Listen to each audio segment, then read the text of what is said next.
nag-stop over kami ngayon. Dahil kakain kami ngayon. Nagluluto hotdog at saka mamaya yung pusit. Ito na, niluluto na yung pusit. Nag-travel kami, papunta kami ng probinsya dahil isusurprise namin yung mother ko. Kasi bukas, birthday niya. So ngayon, mag-dinner kami. Luluto lang kami. Makain sa labas. Kasi masarap yung planting na ganito. Nigisa na yung yung sibuyas, kamatis, bawang. Mekos na si Mrs. Oh. Ayan, meron na kaming hotdog. Yan. Guys, yung pusit, binili namin sa palengke. Lulutuin. Tapos meron kaming bulagtog. Ano tawag? Tapos ito, nandito kami sa Palayan. Yan, nakikita nyo guys. Medyo madilim na. Mamaya guys, arrive na kami sa Matnog.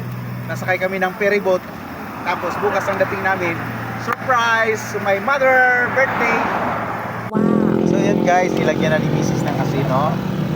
Lagyan natin ng Lahat na. toyo. At nilagyan na ng tuyo. Yun, sarap yan Para kaming nasa Palayan Palayan ng aming Papa-freezer natin ng Yan guys, yung kaluwagan ng Palayan ko.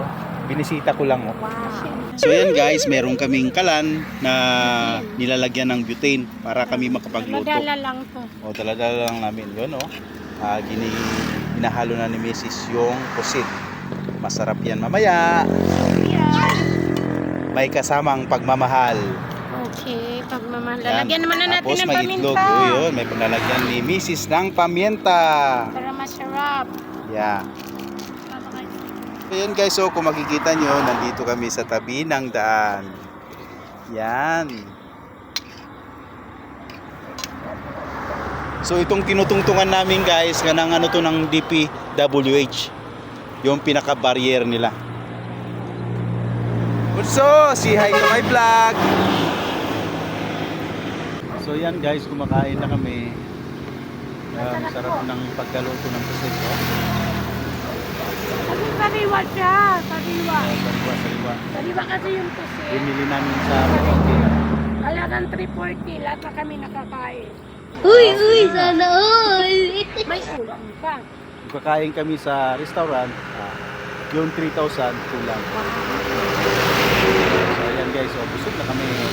So, thank you for watching. Bye-bye.